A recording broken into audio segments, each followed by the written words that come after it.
दोस्तों, management master कहें या जगतगुरु, गिरधारी कहें या रणछोड़, भगवान कृष्ण के जितने नाम हैं उतनी कहानियां।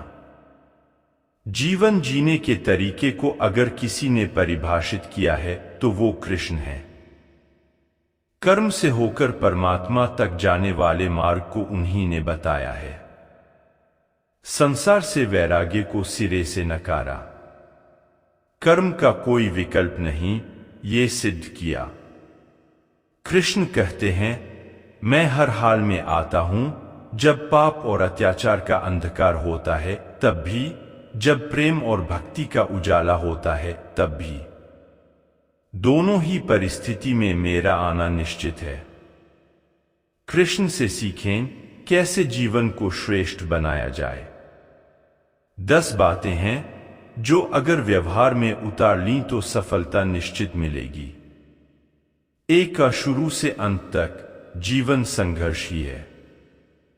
कारागृह में जन्मे कृष्ण, पैदा होते ही रात में यमुना पार कर गोकुल ले जाया गया। तीसरे दिन पुतना मारने आ गई। यहां से शुरू हुआ संघर्ष देह त्यागने से पहले द्वारिका डुबोने तक रहा। कृष्ण का जीवन कहता है, आप कोई भी हों, संसार में आए हैं तो संघर्ष हमेशा रहेगा। मानव जीवन में आकर परमात्मा भी सांसारिक चुनौतियों से बच नहीं सकता। कृष्ण ने कभी किसी बात की शिकायत नहीं की। हर परिस्थिति को जिया और जीता। कृष्ण कहते हैं, परिस्थितियों से भागो मत, उसके सामने डटकर खड़े हो जाओ, क्योंकि कर्म करना ही मानव जीवन का पहला कर्तव्य है। हम कर्मों से ही परेशानियों से जीत सकते हैं। 2 स्वस्थ शरीर से ही विजय है। कृष्ण का बचपन माखन मिश्री खाते हुए गुजरा। आज भी भोग लगाते हैं हम, लेकिन ये संकेत कुछ और है। आहार अच्छा हो, शुद्ध हो, बल देने वाला हो। बचपन में शरीर को अच्छा आहार मिलेगा तो ही इंसान युवा होकर वीर बनेगा। शरीर को स्वस्थ रखना है तो बचपन से ध्यान देने की जरूरत है। ये पेरेंटिंग के दौर से गुजर रहे युवाओं के लिए बड़ा मैसेज है। अपने बच्चों को ऐसा खाना दें जो उनको बल दे। सिर्फ स्वाद के लिए ही ना खिलाएं, तभी वे बड़े होकर स्वयं को और समाज को सही दिशा में ले जा पाएंगे। 3 पढ़ाई किताबी ना हो, रचनात्मक हो। कृष्ण ने अपनी शिक्षा मध्य प्रदेश के उज्जैन में सांदीपनी ऋषि के आश्रम में रहकर पूरी की थी। कहा जाता है 64 दिन में उन्होंने 64 कलाओं का ज्ञान हासिल कर लिया था। वैदिक ज्ञान के अलावा उन्होंने कलाएं सीखीं। शिक्षा ऐसी ही होनी चाहिए जो हमारे व्यक्तित्व का रचनात्मक विकास करे। संगीत, नृत्य, युद्ध सहित 64 कलाओं कृष्ण के व्यक्तित्व का हिस्सा है। बच्चों में कोरा ज्ञान ना भरें, उनकी रचनात्मकता को नए आयाम मिलें, ऐसी शिक्षा व्यवस्था हो। 4 रिश्तों से ही जीवन है, बिना रिश्तों के कुछ नहीं। कृष्ण ने जीवन भर कभी उन लोगों का साथ नहीं छोड़ा जिनको मन से अपना माना। अर्जुन से वे युवावस्था में मिले, ऐसा महाभारत कहती है, लेकिन अर्जुन से उनका रिश्ता हमेशा मन का रहा। सुदामा हो या उद्धव, कृष्ण ने जिसे अपना मान लिया उसका साथ जीवन भर दिया। रिश्तों के लिए कृष्ण ने कई लड़ाइयां लड़ी और रिश्तों से ही कई लड़ाइयां जीती। उनका सीधा संदेश है, सांसारिक इंसान की सबसे बड़ी धरोहर रिश्ते ही हैं। अगर किसी के पास रिश्तों का थाती नहीं है तो वो इंसान संसार के लिए गैर जरूरी है। इसलिए अपने रिश्तों को दिल से जिएं, दिमाग से नहीं। 5 नारी का सम्मान समाज के लिए जरूरी। राक्षस नरकासुर का आतंक था। करीब 16,100 महिलाओं को उसने अपने महल में कैद किया था।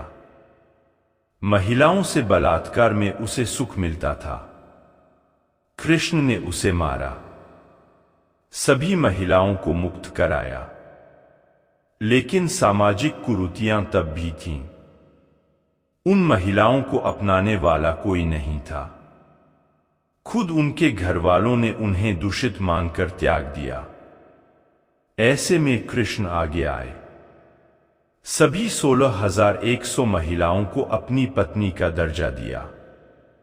समाज में उन्हें सम्मान के साथ रहने के लिए स्थान दिलाया। कृष्ण ने हमेशा नारी को शक्ति बताया, उसके सम्मान के लिए तत्पर रहे। पूरी महाभारत नारी के सम्मान के लिए ही लड़ी गई। आप कृष्ण भक्त हैं तो अपने आसपास की महिलाओं का पूरा सम्मान करें। कृष्ण की कृपा पाने का ये सरलतम मार्ग है। 6 आपके मतभेद अगली पीढ़ी के लिए बाधा न बने। कम ही लोग जानते हैं कि जिस दुर्योधन के खिलाफ कृष्ण ने आजीवन पांडवों का साथ दिया, उसकी मौत का कारण भी कृष्ण की कूटनीति बनी। वो ही दुर्योधन रिश्ते में कृष्ण का समधी भी था।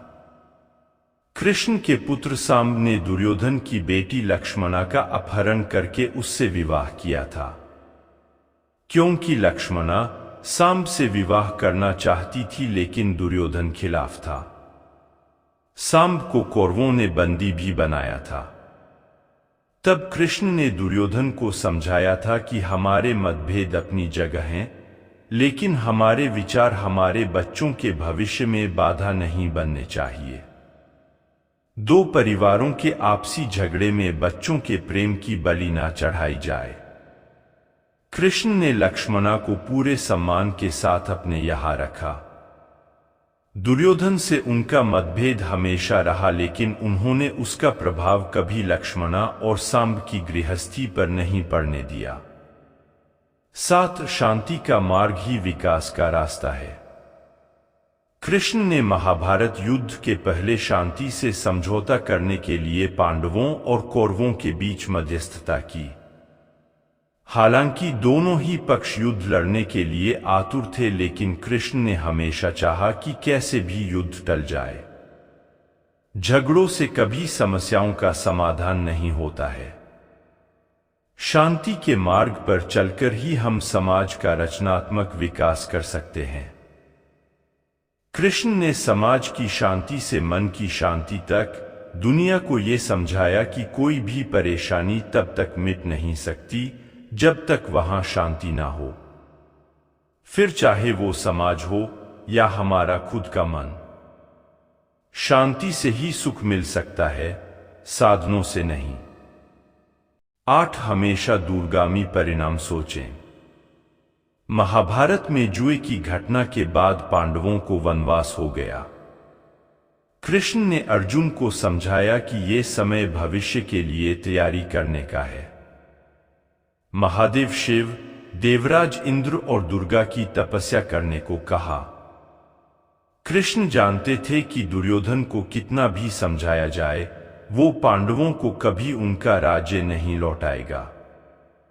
तब शक्ति और सामर्थ्य की जरूरत होगी। कर्ण के कुंडल कवच पांडवों की जीत में आड़े आएंगे, ये भी वे जानते थे। उन्होंने हर चीज पर बहुत दूरगामी सोच रखी। कोई भी फैसला तात्कालिक आवेश में नहीं लिया। हर चीज के लिए आने वाली पीढ़ियों तक का सोचा। यही सोच समाज का निर्माण करती है। 9 हर परिस्थिति में मन शांत और दिमाग स्थिर रहे। पांडवों के राजसूय यज्ञ में शिशुपाल कृष्ण को अपशब्द कहता रहा। छोटा भाई था लेकिन मर्यादाएं तोड़ दी। पूरी सभा चकित थी, कुछ क्रोधित भी थे, लेकिन कृष्ण शांत थे, मुस्कुरा रहे थे। शांति दूत बनकर गए तो दुर्योधन ने अपमान किया। कृष्ण शांत रहे। अगर हमारा दिमाग स्थिर है, मन शांत है, तभी हम कोई सही निर्णय ले पाएंगे। आवेश में हमेशा हादसे होते हैं, ये कृष्ण सिखाते हैं। विपरीत परिस्थितियों में भी कभी विचलित नहीं होने का गुण कृष्ण से बेहतर कोई नहीं जानता। 10 लीडर बने, श्रेय लेने की होड़ से बचें। कृष्ण ने दुनिया भर के राजाओं को जीता था। जहां ऐसे राजाओं का राज था जो भ्रष्ट थे, जैसे जरासंध, लेकिन कभी किसी राजा का सिंहासन नहीं छीना। कृष्ण के पूरे जीवन में कभी ऐसा नहीं हुआ कि उन्होंने किसी राजा को मारकर उसका शासन खुद लिया हो। जरासंध को मारकर उसके बेटे को राजा बनाया जो चरित्र का अच्छा था। सभी जगह ऐसे लोगों को बैठाया जो धर्म को जानते थे। कभी किंग नहीं बने, हमेशा किंग मेकर की भूमिका में रहे। महाभारत युद्ध में भी खुद हथियार नहीं उठाया। पूरा युद्ध कूटनीति से लड़ा, पांडवों को सलाह देते रहे, लेकिन जीतने का श्रेय भीम और अर्जुन को दिया।